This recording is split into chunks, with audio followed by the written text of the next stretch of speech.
Imagine being the most powerful intelligence officer in the country, yet still facing injustice on the streets. That's exactly what happened when a white police officer pulled over a black man, completely unaware that he had just detained the director of the CIA. The situation quickly escalated as the officer, full of arrogance, refused to listen. He assumed power was on his side. But what happened next left him speechless. As tension rose, bystanders watched in disbelief, unaware that this was no ordinary traffic stop.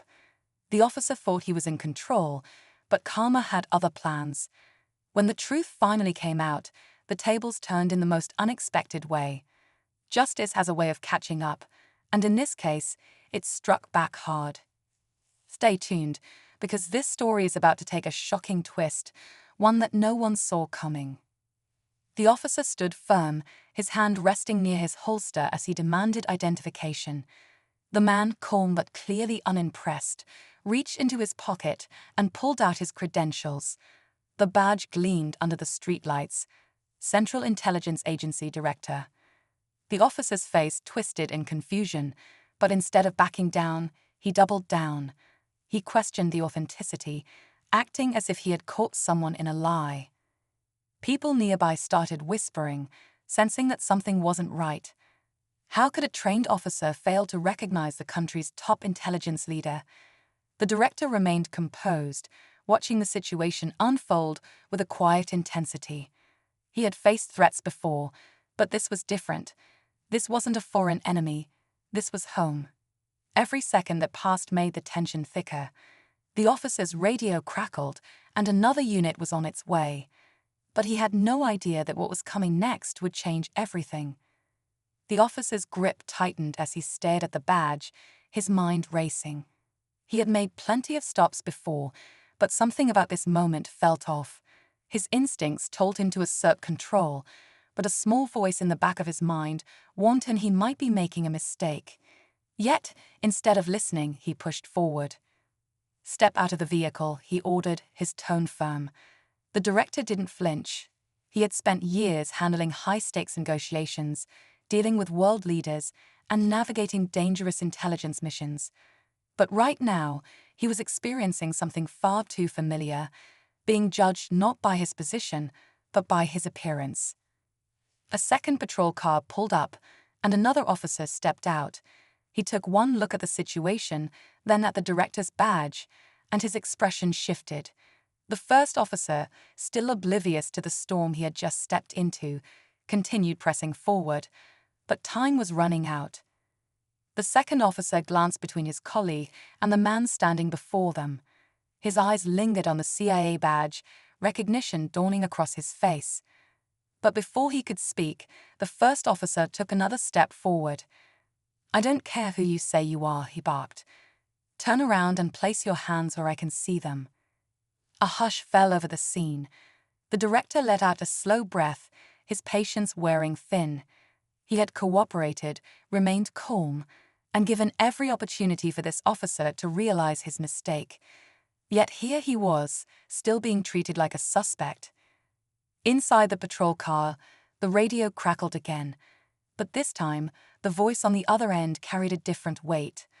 Headquarters had just received word of what was happening. Orders were coming. The truth was spreading fast. The first officer was moments away from learning exactly who he had just crossed, and the fallout, it was going to be unforgettable.